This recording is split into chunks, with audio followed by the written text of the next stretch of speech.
Anya says, is it true that the Prophet ﷺ did not have a shadow? No fly ever sat on him. There was a cloud always covering him when wherever he went, etc. Sania, the Prophet ﷺ was described in Surah Al-Kahf at the last verse of it, that say to them, Muhammad, that merely I am a human being that Allah Azza wa Jal reveals revelations to. So this ayah proves, along with so many verses of the Quran, that the Prophet ﷺ is a human being. He's just like us, born like a human being, lived like a human being, died like a human being. He was asked, alayhi salatu wasalam, and he replied, the angels were created from light, the jinn were created from fire, and the humans were created from what was described to you, that is clay.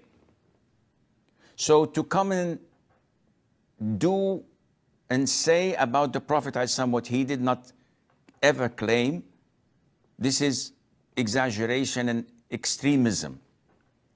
The Prophet said, alayhi salatu, warning his ummah, do not flatter me as the Christians flattered their prophet, Jesus, peace be upon him, Isa ibn Maryam.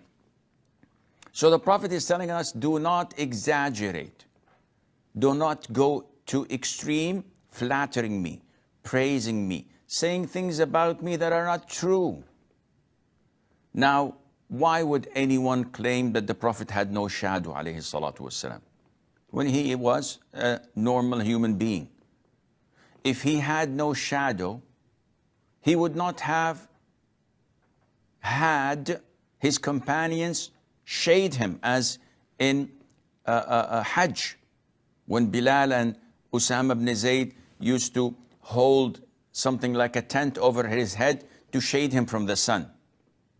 If he had a cloud following him all the time, this was not necessary. But the problem is with the deviant sects, those who claim that the Prophet ﷺ was created from light. And this is by itself a blatant lie. The Prophet tells us that he was created from clay. They said, no, no, no, no. He was created from light, and not only any light. He was created from Allah's light. And this is blasphemous, because they're making Allah's attributes in such a fashion as if it is created. So those who claim that, when we say to them that the Prophet ﷺ was created from clay like all humans, they say, no, he was created from light.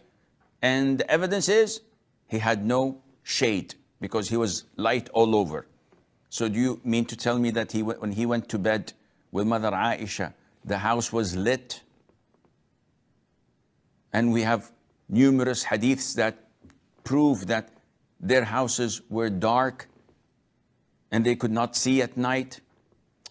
When you come to these people, how can you debate with them? How can you talk to them if your references are invalid to them? They don't believe in the Quran or in the authentic Sunnah.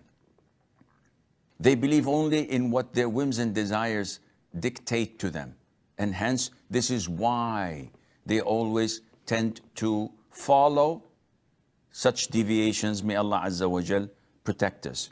The Prophet had never had a fly on him, and he was this and that. All of these things are baseless and not true.